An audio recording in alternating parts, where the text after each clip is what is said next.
ခင်ဘုန်းကသူ့မိမရဲ့ဝိကိုဆွဲဖြုတ်လိုက်ပြီးကင်ဆာကုသမှုကြောင့်သပင်ကျုပ်ပြီးခေါင်းပြောင်နေတဲ့အခြေအနေကိုမြင်လိုက်ချိန်မှသူမကိုဘလောက်မှယွင်းစွာနားလည်ခဲ့လဲဆိုတာသိလာခဲ့ပါတယ်။အဲ့ဒီအချိန်မှာမိမနဲ့ကွာရှင်းဖို့အတွက်သူမကိုနာကျင်စေခြင်းလို့ညတိုင်းမိမတယောက်ချင်းစီကိုအိမ်ခေါ်လာခဲ့တာကိုတတိယမိပြီးနောက်တကြီးစွာခံစားလာခဲ့ပါတယ်။သူမဟာခင်ဘုန်းကိုအယမ်းချစ်လို့လက်ထပ်ခဲ့တာဖြစ်ပြီးကိုပိုင်ဘက်ကနေငွေတန်းချီပံ့ပိုးပေးခဲ့ပါတယ်။လက်ထပ်ပြီးနောက်မှာလည်းခင်ဘုန်းကိုအခြားမိမတွေနဲ့တွေ့မြင်ရတိုင်းကွာရှင်းမလုပ်ဘဲတနေ့တော့သူမကိုပြန်ချစ်လာမယ်လို့ယုံကြည်နေခဲ့ပါတယ်။ဒါပေမဲ့အဲ့ဒီနေ့ကိုမတွေ့ရခင်မှာပဲသူမကအသေးကင်ဆာနောက်ဆုံးအဆင့်ရှိနေပြီးတလတာအသက်ရှင်နိုင်တော့မယ်ဆိုတာသိလာခဲ့ပါတယ်။ဆန္ဒ၅ချက်ကိုပြည့်မီအောင်လုပ်ပေးရင်တလပြီးရင်ငါကိုယ်တိုင်လက်မှတ်ထိုးပြီးထွက်သွားမယ်လို့ပြောခဲ့ပါတယ်။စကားကြပြီးကွာရှင်းဖို့အခွင့်အရေးရှာနေတဲ့ခင်ဘုန်းကဝမ်းသာသွားပြီးချက်ချင်းသဘောတူလိုက်ပါတယ်။ပထမဆန္ဒကဘာလဲလို့မေးတော့မိမကဒီညကုသိုလ်ရေးညစာပွဲကိုငါနဲ့အတူသွားပါလို့ပြောခဲ့ပါတယ်။ခင်ဘုန်းကဒါကိုကြားပြီးအံ့ဩသွားခဲ့ပါတယ်။ဆန္ဒကလွယ်လွယ်ကူကူပဲလို့ထင်ခဲ့ပါတယ်။အဲ့ဒီညမှာသူမနဲ့အတူပွဲကိုသွားပြီးလူတိုင်းရှိမှပထမဆုံးအကြိမ်သူမလက်ကိုကင်လိုက်ပါတယ်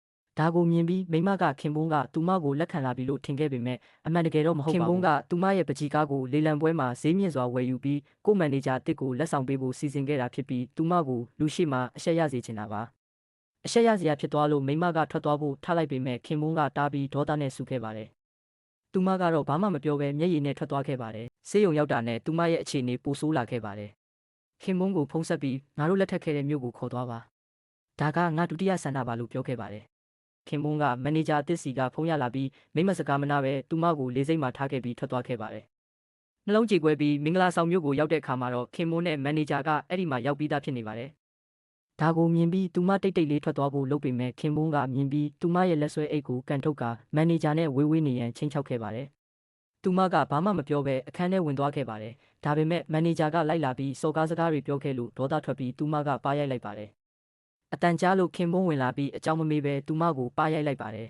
။မန်နေဂျာကချက်ချင်းမသိဘူးလို့တရုပ်ဆောင်ပြီးငိုကထွက်ပြေးသွားပါတယ်။ဒါကိုမြင်ပြီးမင်းကငါမန်နေဂျာနဲ့ပြဿနာလုပ်ရင်မင်းကိုအသက်ရှင်ခွင့်မပေးဘူးလို့ချိန်ချောက်ခဲ့ပါတယ်။ဒီစကားကြားပြီးငါတည်ရင်မင်းဝမ်းနဲ့မလားလို့တိတ်တိတ်မေးလိုက်ပါတယ်။ခင်ဘုန်းကရဲပြီးမင်းတည်ရင်မိပန်းဖောက်ပြီးပွဲကျင်းပမယ်လို့ပြောလိုက်ပါတယ်။ဒီစကားတွေကြောင့်သူမရဲ့နောက်ဆုံးမျှော်လင့်ချက်တောင်ပျက်စီးသွားပြီးတေးဆုံးခြင်းကိုဝမ်းသာစွာလက်ခံလိုက်ပါတော့တယ်။